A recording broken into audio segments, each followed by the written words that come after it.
अल्हम्दुलिल्लाह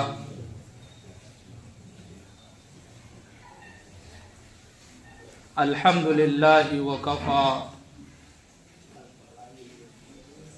व सलामुन अला इबादिहिल्लज़ीना इस्तफ़ा अम्मा बाद फ़अऊज़ु बिल्लाहि मिनश शैतानिर रजीम बिस्मिल्लाहिर रहमानिर रहीम या अय्युहल्लज़ीना आमनू अलैकुम अनफुसकुम ला यज़ुर्रुकुम मन ज़ल्ला इज़ा इह्तदैतुम सदक़ल्लाहुल अज़ीम। दोस्तों बुजुर्गों, अल्लाह ताला ने दुनिया की ज़िंदगी को बड़ा कीमती बनाया है, इसलिए कि बीज बड़ा कीमती होता है। हालांकि मुख्तसर होता है।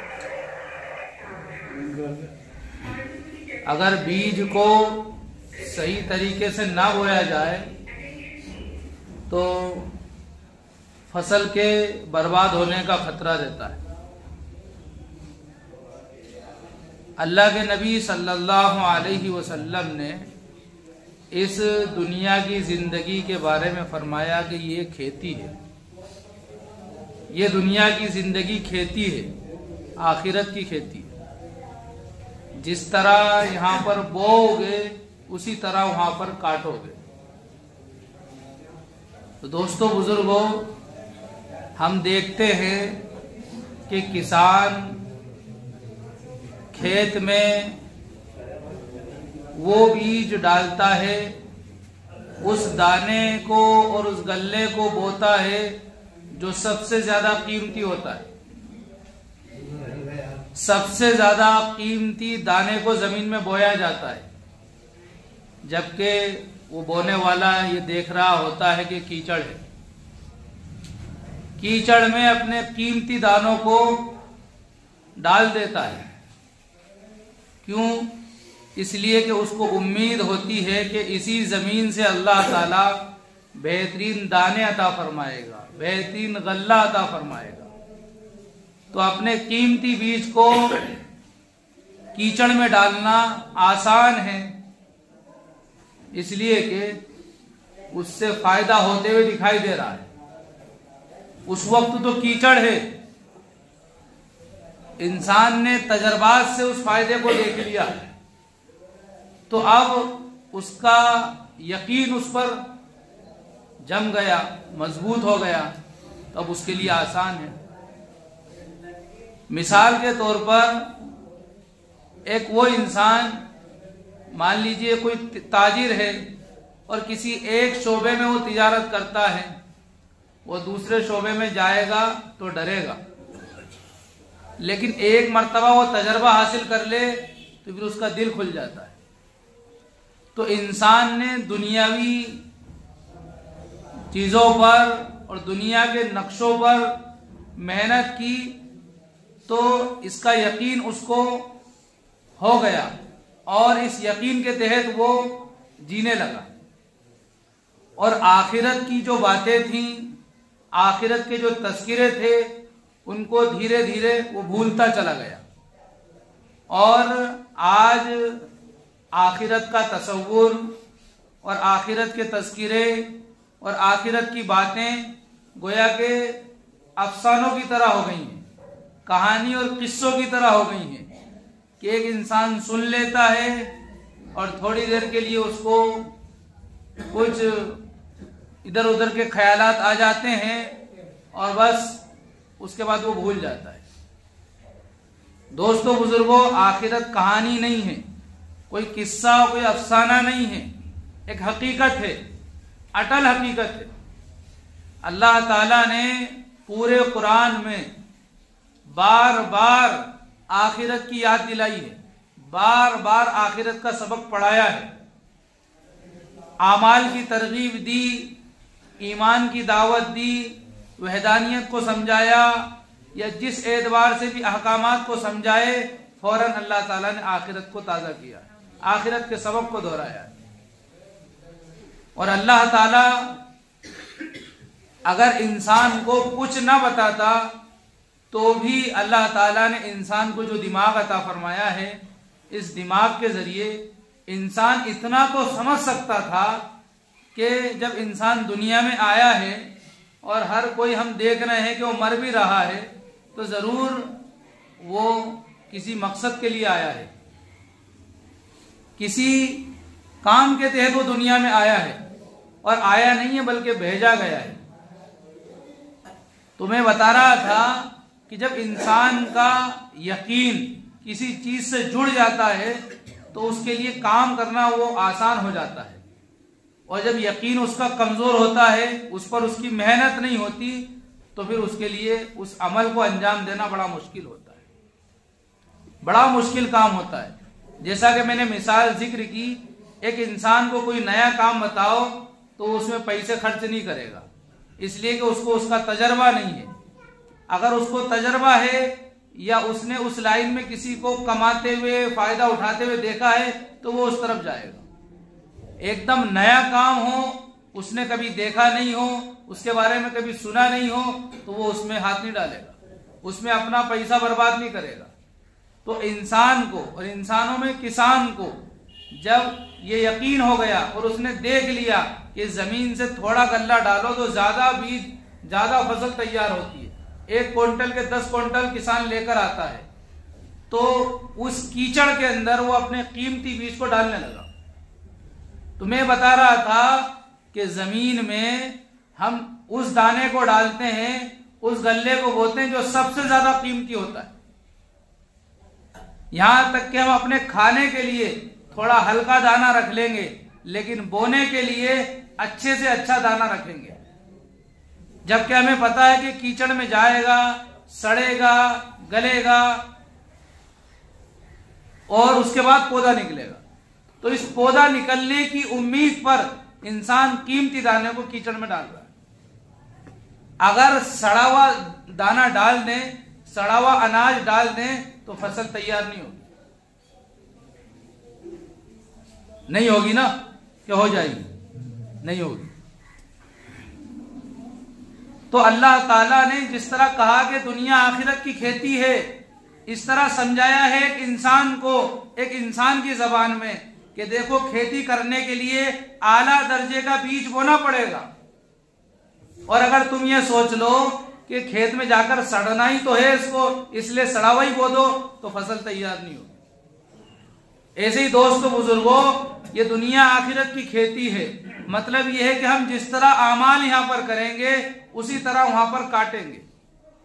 तो ये खेती करने की उम्र है, यानी दुनिया की जिंदगी खेती करने के लिए। अब हमें देखना है कि हम खेत में तो अच्छा बीज बो रहे हैं, लेकिन आखिरत के लिए जो काम कर रहे हैं वो आला दर्जे के कर रहे हैं या नहीं कर रहे हैं, आला क्वालिटी वाले कर रहे हैं या नहीं कर रहे हैं। अगर नहीं कर रहे हैं तो फिर इस बात की उम्मीद रखना और ये सोचना कि हमें अच्छा बदला मिलेगा, हमारी फसल अच्छी होगी, ये एक शैतान का धोखा है, और शैतान ने इस धोखे में इंसानों को उलझा रखा है। इसलिए कि हम देखते हैं और रोजमर्रा का हम सब का ये मुशाहदा है कि जैसे कि दीन के कामों में खर्च करने की बात हो, किसी भी एतबार से, जानी हो, माली हो या कोई मशवरा भी हो, तो इंसान उसको अहम समझकर नहीं देता, अहम समझकर नहीं देता, उसको सरसरी तौर पर उसमें रायजनी करता है। और ये तो मशहूर है कि होटल पे जाएंगे तो बड़ा नोट तुड़वाएंगे और अच्छे से अच्छे पकवान खाएंगे, अच्छी चीजें खाएंगे, चाय अच्छी पिएंगे, कॉफी अच्छी पिएंगे और मिठाई अच्छे वाली खाएंगे। वहां पर ये नहीं देखेंगे कि पैसे बड़ा नोट टूट रहा है, नहीं, अरे खाने तो खाने के लिए तो कमा रहे हैं। और मस्जिद में हफ्ते में 1 दिन आएंगे और उसमें सबसे छोटा नोट छांट कर 10 रुपए का देंगे। और अब तो मुझे एक साहब बता रहे थे कि 500 का नोट देते हैं वे। बड़ी अच्छी बात है, क्या आगे भी तो सुनो। वो कहते हैं 10 रुपए हैं, 490 रुपए बाद में लेते हैं जब सब चले जाते हैं। तो ये नई टेक्निक आई है। मैंने कहा मैं तो खुश ख्याली में जी रहा था। मैंने कहा फला साहब ने तो 500 दे दिए। अरे 500 नहीं, 10 रुपए दिए बस खाली। अभी 490 लेंगे और उन्होंने मुझे बताया अभी छुट्टा कराना में गया। तो देखिए हम किस तरह जी रहे हैं। तो ये आखिरत की खेती है। हदीस पाक के अंदर है दुनिया आखिरत की खेती है और खेती में अच्छा बीज बोया जाता है। तो हम जो भी भलाई करें उस भलाई को आला दर्जे तक पहुंचाएं, आला दर्जे तक पहुंचाएं। जैसे कि एक मसले की वजाहत मैं कर देता हूं, इसलिए कि लोगों के पास आमतौर पर इल्म नहीं होता, इसलिए जो है उस पर, और वो सोचते भी नहीं कि हमें मालूम करना चाहिए, तो इस वजह से वो गलतफहमी का शिकार होते हैं। एक साहब वो 12 महीने तहबंद में नमाज पढ़ते थे और कहीं पर जाना होता तो बेहतरीन शेरवानी और अच्छे कपड़े पहनकर जाते, और हम ठहरे जलाली लोग फौरन टोक देते थे, यहां नहीं बैठेंगे, आप उधर बैठो कोने में। आप यहां पर भिखारियों वाला लिबास पहनकर आए हैं मस्जिद में, और शादी ब्याह में जाएंगे तो किस लिबास में जाएंगे? अच्छे से अच्छा लिबास पहनकर। यहां तक कि मैंने खुद आंखों से देखा कि अगर कोई मिलने वाला आ रहा है ना तो तेबंद उतार देते, पाजामा पहनते हुए, अच्छा कपड़ा पहनते, फिर उससे मुलाकात करते। और ये मसला फुकाए किराम ने लिखा है कि जिस कपड़े में हम 4 लोगों के सामने जाना पसंद नहीं करते उस कपड़े में नमाज नहीं पढ़ना चाहिए। और हालात की गर्दिश ने इंसान को बेहया बना दिया है। अब तो इंसान अंडरवियर में भी घूमता रहता है, तो क्या अंडरवियर में नमाज पढ़ लेगा? सतर तो छुपाना फर्ज है ना। तो इस बात को भी मेयार नहीं बनाया जाएगा कि साहब वो तेबंद में कहीं भी घूम लेता है तो तेबंद में नमाज पढ़ लेगा। नमाज हो जाएगी उसकी, लेकिन आला दर्जे तक नहीं पहुंचेगी। तो ये हाल है लोगों का। और बाज लोग जो लोवर पहनते हैं, जिसको नाइट लिबास कहते हैं, उसी कपड़े में वो नमाज पढ़ने आ जाते हैं। फजर के बाद जब वो काम पर जाते हैं तो अच्छे कपड़े पहन कर जाते हैं। तो मैं बताना चाह रहा हूं कि देखिए इंसान कैसी गलतफहमी में मुब्तला है। तो मैंने उनसे कहा कि आप ऐसा क्यों करते हैं? तो उन्होंने कहा मुझे नबी से बहुत मोहब्बत है। हमने जवाब दिया कि नबी की मोहब्बत सिर्फ मस्जिद में, और मस्जिद के बाहर कहां गई?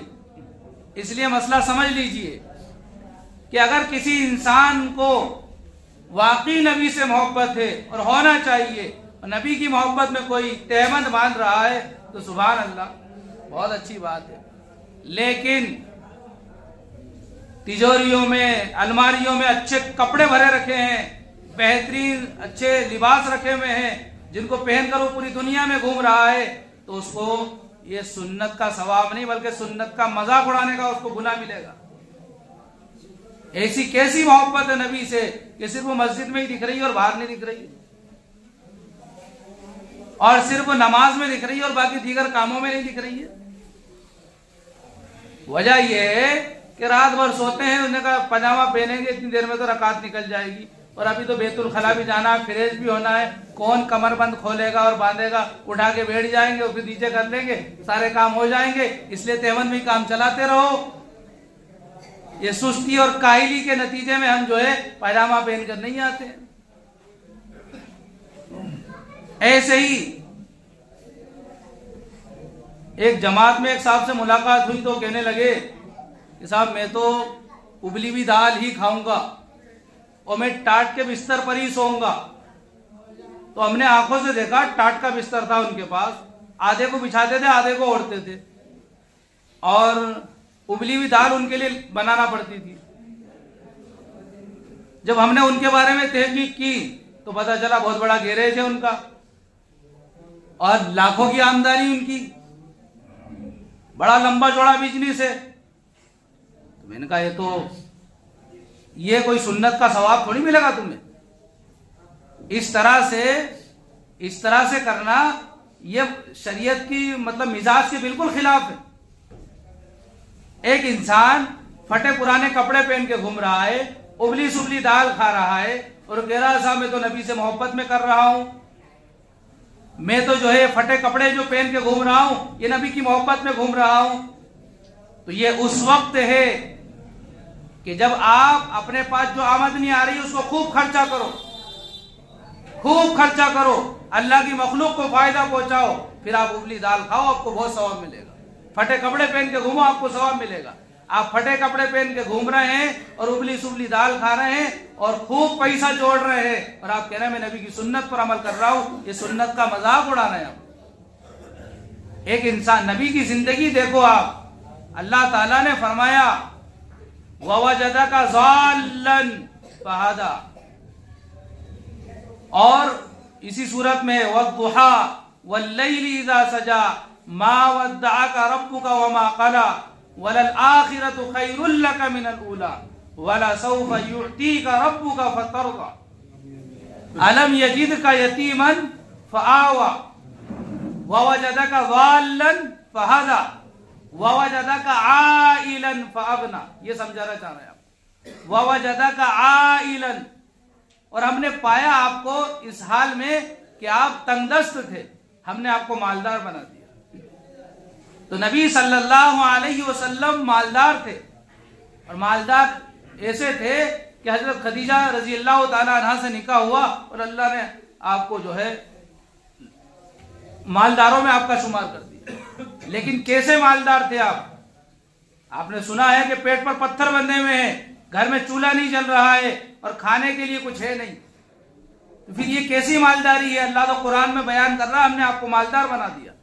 तो ये मालदार ऐसी हजारों से नहीं लाखों से रुपया आता था, वह सब तकसीम हो जाता था। तो ऐसे मालदार बनो जैसी मालदारी नबी ने की है कि आपके पास पैसा आए और आप सब गरीब मोहताजों में तकसीम कर दें और फिर आप फटे कपड़े पहन के घूमें और उबली दाल खाएं, तो आपके इस अमल को जो है दाद दी जाएगी, सराहा जाएगा आपके इस अमल को और अल्लाह ताला यकीनन आपको अजर सवाब से नवाजेगा।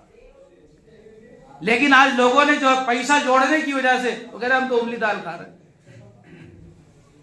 तो ये सुन्नत का मजाक मत उड़ाओ भाई, और सुन्नत के लेविल लगाकर जो है अपनी रोटियां मत सेको।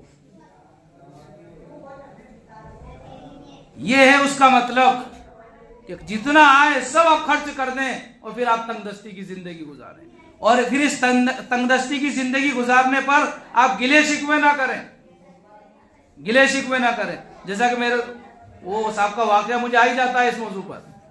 भोपाल में हमारी जमात थी, तो वो एक साहब कह रहे थे पास में बैठे हुए, कोका घड़ी कैसी लग रही? बहुत अच्छी है यार। हाँ यार, मैं गया था बाजार में तो सोचा कि चलो घड़ी ले चलूं। जो भी आ रहा उससे कह रहे कोका घड़ी कैसी लग रही? तो ये देखो, ये अमल को बर्बाद कर रहा है, हर एक को बता रहा है। तो ऐसे ही पैसा था, सदका कर दिया, खैरात कर दिया, गरीब मोहताजों में बांट दिया। अब वो कह रहे हैं यार मुझे 1000 की जरूरत है, दे दो और मैं तुम्हें लौटा दूंगा। मेरे पास भी थे लेकिन मैंने उसको दे दिए, तो फिर फायदा क्या देने का? इसलिए इंसान जब सुन्नत पर जिंदगी गुजारे, शरीयत के मुताबिक जिंदगी गुजारे, तो उसमें फिर लिल्लाहियत का पहलू अपनाए, अल्लाह को राजी करने का मकसद बनाए। ऐसा नहीं कि 4 लोगों में उसी नेकी को जो है उछालता रहे, नेकी वो जो खुद में खुद जाहिर हो जाती है। ऐसा नहीं कि हमें बताना पड़ता है कि हमने ऐसा करा। तो दोस्तों बुजुर्गों, आज जो अच्छाइयां हो रही हैं और जिनको लोग अंजाम दे रहे हैं, कहीं ना कहीं पर अगर गौर करें हम सब अपनी अपनी नेकियों पर, तो हम उसको बर्बाद भी कर रहे हैं, हम उसको बर्बाद भी कर रहे हैं। इस तरफ तवज्जो दीजिए। नबी अकरम सल्लल्लाहु अलैहि वसल्लम की जिंदगी इतनी कोई मामूली नहीं थी कि हर कसो नाकस आ जाए और कह दे साहब मैं सुन्नत पर अमल कर रहा था, और उसकी जिंदगी का दूसरा पहलू लोगों को जो है उंगली उठाने पर मजबूर कर दे। ऐसी जिंदगी नबी की नहीं थी। तो ये मैं बताना चाह रहा हूं, अगर कोई इंसान वाकई जो है फटीचर बन के रहना चाह रहा है तो रहे, लेकिन सुन्नत का लेवल उसको ना लगाए, और सुन्नत का लेवल लगाना चाह रहा है तो बहुत अच्छा अमल है। इसके लिए फिर आप जितना भी कमा रहे हैं सब अल्लाह की मखलूक को फायदा पहुंचाने में लगाइए। आज ही हजरत अबू हुरैरा नहीं, हजरत अब्दुर्रहमान इब्न औफ रजी अल्लाह ताला अन्हु का वाकया पढ़ा गया कि अब्दुर्रहमान इब्न औफ रजी अल्लाह ताला अन्हु, जिन्होंने जो है 40 हजार अशरफियां यानी सोने के सिक्के अल्लाह के रास्ते में खर्च किए, 30 हजार उन्होंने जो है गुलाम आजाद किए, और 600 सवारियां साजो सामान के उन्होंने अल्लाह के रास्ते में सदका दी। बहुत ज्यादा अल्लाह की राह में लुटाने वाले, कुर्बान करने वाले। नबी अकरम सल्लल्लाहु अलैहि वसल्लम ने ख्वाब देखा तो सबको बता रहे हैं कि मैंने ख्वाब देखा था और ख्वाब में तुम्हारे मकाम और मर्तबे को देखा। मैंने देखा एक महल बना हुआ है, तो ये उमर का महल है। मैंने सबके मकाम और मर्तबे देखे। आखिर में आके बताया कि मैंने अब्दुर्रहमान को देखा कि वो आ रहे हैं, पसीने में बिल्कुल शराबोर हैं, पसीना बह रहा है, घबराए हुए हैं। मैंने पूछा अब्दुर्रहमान इतनी देर से क्यों आए हो? तो कहने लगे या रसूल अल्लाह, मैं आ रहा था, मुझे हिसाब के लिए रोक लिया गया, मुझे हिसाब देने में इतना टाइम लग गया, इसलिए मैं आया हूं। तो अब्दुर्रहमान रज़ी अल्लाह ताला उन्होंने जब ये ख्वाब सुना तो घबरा गए और कहा कि या रसूल अल्लाह आप बताइए कि क्या सारा माल अल्लाह के राह में सदका कर दूं? तो कहने लगे नहीं, ऐसा नहीं है, ऐसा मत करो, बल्कि इस माल का हक अदा करो, इस माल का हक अदा करो, गरीबों पे खर्चा करो, मस्जिद मदरसों में दो। अफसोस की बात है हमारी मस्जिद का काम साल भर से रुका हुआ है कि हम लोग इतने गरीब हैं कि काम अपने घर का रोक लेते। अपने घर का काम रोका कभी किसी ने? पूरा गांव मिलके अल्लाह का एक घर नहीं बना पा रहा है। शादी में और दीगर खुराफात में लाखों रुपया खर्च करेंगे, कर्जा ले लेंगे, सारी हदें पार कर देंगे, वहां कभी पीछे पलट कर नहीं देखेंगे कि अंजाम क्या है। और मस्जिद में 1000 रुपए देने में 100 बार सोचेंगे, दे देंगे तो फिर क्या होगा, दे देंगे तो फिर क्या होगा, 1000 की कमी हो जाएगी। कितना बड़ा धोखा शैतान ने हम लोगों के ऊपर मुसल्लत कर दिया है, और हम शैतान को जीतने दे रहे हैं, शैतान को कभी मात नहीं दे रहे हैं। शैतान उसी वक्त पीछे हटता है जबकि बंदा हिम्मत करके आगे बढ़ जाए। और जब ये ख्याल आए, कुरान में है अश-शैतानु यईदुकुमुल फ़क़्र, कि शैतान तुम्हें गरीबी से डराएगा और इस गरीबी से डराकर तुम्हें जहन्नम तक ले जाएगा। आज अगर देखा जाए पूरी दुनिया के अंदर तो जो लोग दीन से दूर हैं वो इसलिए दूर हैं कि वो डरते हैं कि अगर कमाएंगे नहीं तो गरीब बन जाएंगे। यहां तक के बड़ी बड़ी मल्टी वाले और बड़े बड़े जो है बिल्डर और बिजनेसमैन, उनकी भी जिंदगी अगर देखें तो वो यही कहेंगे कि अगर मैंने ये प्रोडक्ट तैयार नहीं किया तो जो है मुझे इतना घाटा चला जाएगा, इतना घाटा चला जाएगा। यानी वो गरीब बनने से डर रहे हैं। हालांकि ये शैतान डरा रहा है, ऐसा है नहीं, शैतान डरा रहा है और ये गरीबी से डराकर इंसान को दुनिया में उलझाए हुए। ये कुरान साफ लफ्जों में बयान कर रहा है अश-शैतानु यईदुकुमुल फ़क़्र व यअमुरुकुम बिल फ़हशा, कि तुम्हें शैतान गरीबी से, मुफलिसी से डराएगा और गुनाह करवाएगा। और अगर तुमने इस बारे में शैतान को मात दे दी कि नहीं मैं तो खर्च करूंगा, मस्जिद में भी दूंगा, मदरसों में भी दूंगा, और मेरे को कोई चीज गरीब नहीं बना सकती, आपने शैतान को पीछे छोड़ दिया, तो फिर शैतान दूसरा तीर चलाएगा और वो इससे ज्यादा खतरनाक है, और वो दूसरा तीर इससे ज्यादा खतरनाक है, वह यअमुरुकुम बिल फ़हशा, वो बेहयाई में उलझ जाएगा। और ये बेहयाई में जो उलझ गया उसने अपनी दीन और दुनिया दोनों बर्बाद कर दी। तो दोस्तों बुजुर्गों, शैतान को पीछे छोड़ो, शैतान को पीछे छोड़ो। हजरत अब्दुर्रहमान इब्न औफ रजी अल्लाह ताला अन्हु का तो एक वाकया है, बाकी पूरे सहाबा किराम की जिंदगियों को उठाकर देखो आप, उन्होंने हमेशा अल्लाह के दीन को आगे रखा है। अफसोस होता है, बहुत अफसोस होता है सोचकर, मस्जिद बद्दुआएं करती है। मस्जिद की बद्दुआ जिस इंसान को लगे, अगर कोई पढ़ा लिखा इंसान कह दे कि मैं तुम्हारे लिए बद्दुआ कर रहा हूं, तो इंसान डर जाएगा। और जब मस्जिद अगर बद्दुआ कर दे तो फिर उसमें कोई शक रह जाता है क्या? कोई इंसान किसी की तरफ कहे कि वो इंसान अल्लाह वाला है, तो हो सकता है कि कुछ कमी हो सकती है उसके अंदर, लेकिन अल्लाह के घर की निस्बत तो खुद अल्लाह ने अपनी तरफ की है कि मस्जिदें मेरे घर हैं। मस्जिदों की निस्बत खुद अल्लाह ताला ने अपनी तरफ की है। वअन्नल मसाजिद लिल्लाह, मस्जिद अल्लाह के घर है। तो बताइए अल्लाह का घर अगर किसी के लिए बद्दुआ करे तो उसकी हलाकत में कोई शक नहीं रह जाता। दोस्तों बुजुर्गों, हमारे घर के फर्श मस्जिद के फर्श से अच्छे, मस्जिद के पंखे सालों हो गए वो आज तक पुराने हैं तो हैं, मस्जिद का कलर उखड़ रहा है तो उखड़ता रहे, मस्जिद में चाहे जितनी टूट फूट हो जाए और जितना पीछे चला जाए मस्जिद का निजाम, हमें फिक्र नहीं, एहसास नहीं इस चीज का, और हम खुश हैं। खुश क्यों हैं? इसलिए कि शैतान ने हमें उलझा रखा है, इसलिए कि शैतान ने हमें उलझा रखा है। तो जरूरत है शैतान को एक तरफ करने की। और ये शैतान पहले इंसानों की शक्ल में आता था, अब इंसानों की शक्ल में नहीं आता, इंसानों के अंदर आता है। पहले ये शैतान इंसानों की शक्ल में आता था और दिखता था, अब इंसानों के अंदर आता है। इसलिए कि इस उम्मत का मर्तबा अल्लाह ने बढ़ाया है, तो इसके साथ आजमाइश भी उतनी लगाई है, आजमाइश भी उतनी ज्यादा है, और इससे बचने के तरीके भी नबी अकरम सल्लल्लाहु अलैहि वसल्लम ने बताए हैं। इसलिए नबी अकरम सल्लल्लाहु अलैहि वसल्लम ने जो दुआएं बताई हैं, आप देखें, अल्हम्दुलिल्लाहिल्लज़ी अतअमना, एक इंसान खाना खा रहा है लेकिन दुआ में क्या पढ़ रहा है? तमाम तारीफें उस अल्लाह के लिए है जिसने हमें खिलाया, सबको शांत कर रहा है। और दीगर मौकों पर जितनी भी दुआएं हैं, अक्सर दुआएं वो हैं जिसमें सब शामिल है। लेकिन जहां शैतान से पनाह मांगने का मसला आया तो अल्लाह के नबी सल्लल्लाहु अलैहि वसल्लम ने खुद पढ़ के बताया कि शैतान से पनाह ऐसे मांगते हैं, और अल्लाह ने कुरान में उसकी तालीम दी कि ऐसे कहो, कुल अऊज़ु बिरब्बिन नास, यानी अपने अकेले की दुआ मांगो कि अल्लाह मुझे शैतान के मकर और फरेब से बचा।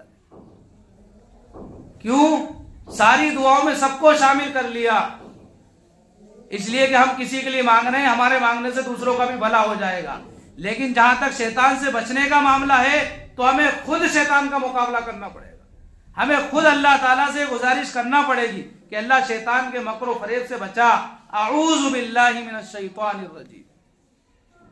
इसलिए कि शैतान ऐसा दुश्मन है, मुफस्सिरीन तशरीह करते हैं कि पहले के जमाने में शैतान दिख जाता था, बचना आसान था, अब शैतान दिखता नहीं है, बचना मुश्किल है। इसलिए ये तालीम दी कि इंसान अल्लाह से पनाह मांगे शैतान की। और जो इंसान ना दिखे, किसी को पता चल जाए कि फला इंसान दुश्मन है तो उससे बचना आसान है, लेकिन ये कह दिया जाए कि भाई फला मोहल्ले में या फला घराने में या फला गांव में तेरा एक दुश्मन है, तब इंसान उस घर की तरफ, उस मोहल्ले की तरफ, उस गांव की तरफ नहीं जाएगा, पता नहीं कौन दुश्मन है। बता दिया जाए वो एक दुश्मन है तो उससे बचना आसान है, वो गांव में नहीं रहेगा, जब चला जाएगा। तो पता हो तो बचना आसान, पता नहीं हो तो बचना मुश्किल। तो शैतान मौजूद है, नहीं है, दिख रहा है, नहीं दिख रहा है, गायब है, कहां नहीं है, दिखाई नहीं दे रहा ना, तो बड़ा मुश्किल काम है शैतान से बचना। इसलिए अल्लाह ताला ने यह हथियार अता फरमाया कि हम अल्लाह की पनाह मांगे शैतान से, जब भी बुरे ख्याल आए तो एक तरफ बने। इसलिए दोस्तों बुजुर्गों, अल्लाह के लिए या अल्लाह के नबी सल्लल्लाहु अलैहि वसल्लम के मिंबर पर बैठकर आपसे गुजारिश की जा रही है कि जो मस्जिद है यह अल्लाह का घर है। कई मर्तबा दिल में ख्याल आता है कि कहीं ऐसा तो नहीं हो इस घर के काम को रोकने की वजह से हमारे ऊपर हालात आ रहे हो, परेशानियां आ रही हो। दोस्तों बुजुर्गों, अल्लाह पहले एहसास दिलाता है, और एहसास होने के बाद भी अगर हम नहीं सुधरते तो फिर अल्लाह ताला फिर आजमाइश भेजता है, फिर मुसीबतों के पहाड़ इंसान के ऊपर गिरते हैं। आज मौका है बुजुर्गों, अगर हम ये कोशिश कर लें, हमारा वही लगेगा जो हमारा हिस्सा है, और हमें तो खुश होना चाहिए इस बारे में कि अल्लाह ताला ने इस लायक हमें बनाया कि हमारा कुछ पैसा मस्जिद में लग रहा है। और अगर यकीन नहीं आता तो आप जाइए, निकल के देखिए उन लोगों को जो बड़े दीनदार हैं, मैं दीनदारों की बात कर रहा हूं, उन लोगों के पास जाइए और उनसे जाकर आप ये पूछिए कि आपका पैसा लगाना चाहते हैं, तो वो आपसे कहेंगे कि हम पैसा लगाना चाहते हैं, कहीं मस्जिद बन रही हो तो बताना, कहीं मस्जिद बन रही हो तो बताना। कई जगह हमने देखा है, आंखों से सुनी बात नहीं कर रहे हैं। और आज ये समझना आपके लिए आसान है, आज भी जो अदर कंट्री के लोग हैं वो कहते हैं अगर कहीं मस्जिद बन रही हो तो हमें बताना, हम पैसा पहुंचवाएंगे। अदर कंट्री यानी बाहर मुल्कों से मस्जिद बनाने के लिए पैसा आ जाता है। क्यों? इसलिए कि मस्जिद की निस्बत अल्लाह की तरफ है। मस्जिद में जो इंसान लगाता है, मस्जिद उसके लिए दुआएं करती है। तो दूसरे मुल्कों से लोग मस्जिद बनवाने के लिए पैसा भेजते हैं, मदरसे में देने वाले कम हैं। हालांकि मस्जिद में, मदरसे में वो लोग पैसा देते हैं जो ज़कात है, ज़कात देते हैं, तो उसको देना थोड़ी कहा जाएगा भाई वो तो हक है, वो तो निकालना ही है। देने का मतलब कि जो सिर्फ अल्लाह के लिए दे दिए जाए, जिसमें अपना कोई मकसद नहीं हो। ज़कात में इंसान का मतलब छुपा हुआ है। जैसे नमाज है, नमाज पढ़ना फर्ज है, लेकिन मस्जिद में इमाम साहब के पीछे पढ़ना जमात के साथ ये वाजिब है। तो ये तो हमारी जरूरत है ना वाजिब को अदा करने के लिए कि हमें जमात में शामिल होना है। तो ज़कात हमारा मकसद है, जिस तरह नमाज जमात से पढ़ना मकसद है। तो कहना चाह रहे हैं कि मस्जिद में ज़कात का पैसा तो लगता नहीं है। तो मस्जिद में वही इंसान पैसे देगा जो अल्लाह को खुश करना चाहता है, जिसको अल्लाह से सच्ची मोहब्बत है। वरना ज़कात का पैसा मदरसों में दे रहे हैं, वो तो आपको देना ही है भाई, मदरसों में नहीं दोगे कहीं और देना पड़ेगा। तो वो कहते हैं कि मदरसों में देने वाले कम हैं, मस्जिदों में देने वाले ज्यादा हैं। इसलिए कि मदरसों में भी वो देते हैं, वो ज़कात का फंड है। मस्जिदों में जो देते हैं वो सिर्फ अल्लाह के लिए देते हैं, वो हदिया होता है। तो दोस्तों बुजुर्गों, मस्जिदों को लोग तलाश करते हैं कि हमें कोई मस्जिद मिले जिसमें काम चल रहा हो तो हम उसमें पैसा दें। तो कितना सुनहरा मौका है कि हमें कहीं जाना नहीं पड़ रहा ढूंढने के लिए। आपके सामने मस्जिद की जरूरतें हैं, नीचे का फर्श बनना है, ऊपर का फर्श बनना है, ये पुताई बहुत खराब हो गई है, ऊपर की पुताई होना है, पंखे लगना है, गर्मी का सीजन आ रहा है, कितने सारे मसले हैं। आपको खुश होना चाहिए। आप यहाँ पे बच्चों की कितनी बेहतरीन तालीम का निज़ाम जो चल रहा है, बच्चियों की तालीम हो रही है माशाल्लाह, बहुत अच्छे तरीके से बच्चे पढ़ रहे हैं। तो आपको आगे जो बढ़ना चाहिए और बढ़ाना चाहिए। कितनी मर्तबा ऐलान किया कि भाई करेंगे फिक्र, हाँ कर लेंगे, हाँ फिक्र करेंगे, किसी ने फिक्र ही नहीं की। 2023 पूरा हो गया, बताओ अभी तक वो 2023 की हो गई नहीं हुई है। तो बताइए भाई हम किसके लिए दे रहे हैं? अल्लाह के लिए दे रहे हैं ना। अल्लाह के लिए देने में हमें ये सोचना पड़ेगा कि वो देगा तो हम देंगे, वो जन्नत में जाएगा तो हम जाएंगे, वो जन्नत में जाएगा तो हम जाएंगे, नहीं तो नहीं जाएंगे। अगर उसके लिए फैसला हो गया तो हम कहते हैं भाई हमें भी जहन्नम में पहुंचाओ, इसलिए को हमारा पड़ोसी जा रहा है। ऐसा तो नहीं ना। तो फिर हम क्यों हम दूसरों की वजह से अपनी आखिरत खराब कर रहे हैं? हमें तो खुश होना चाहिए कि अल्लाह ने इस लायक बनाया है कि हमारा पैसा मस्जिद में लग रहा है और हमारे पास है, हमारे पास है। मैंने एक साहब से कहा था अब मस्जिद में काम चल रहा, पैसे लगाना है, तो उन्होंने कहा था यार मैं तो बाद में दूंगा। मैंने कहा ठीक है बाद में दे देना। उनको मैंने एक बात बताई थी जो आपको भी बताना चाह रहा हूं कि मस्जिद में जो उसका जो स्ट्रक्चर है, इसमें आपकी रकम लग रही है, ये बहुत कीमती रकम है। मान लीजिए मस्जिद में जमीन बन रही है, फर्श बन रहा है, इसके अंदर एक रेती का दाना भी अगर आपके जरिए लग गया ना, उसको कोई निकाल नहीं सकता। पुतई है, आज है कल निकल जाएगी, पंखा है आज लगा वो कल निकल जाएगा। इसके जमीन के अंदर जो लग रहा है, दीवारों में जो लग रहा है, तो कई सालों तक चलेगा। मैंने कहा उनके समझ में नहीं आई। फिर बाद में जब एहसास हुआ तो खूब आए, जिद करने लगे। फिर पंखे में उनका पैसा लगा और वो पंखा भी 6 महीने चल के खत्म हो गया। तो जैसी नियत होती है, मेरे आप भी थी बता रहा हूं, मैंने देखा आंखों से। तो ये है कहने की बात कि अल्लाह ने जब चुना है तो फिर हम दें। आज मौका है, आज हम दें। कल जब इसकी जरूरत नहीं रहेगी फिर आप लेकर आएंगे, आपको सवाब तो मिलेगा, इसलिए कि आप अल्लाह के घर में दे रहे हैं। लेकिन देखो जब भूखे इंसान को खाना खिलाया जाए, प्यासे को पानी पिलाया जाए, उसका सवाब, और एक उस इंसान को जो जिसका पेट भरा हुआ है, जिसको प्यास नहीं लग रही, उसको शरबत भी पिला दोगे तो सवाब नहीं मिलेगा। समझ रहे हैं आप?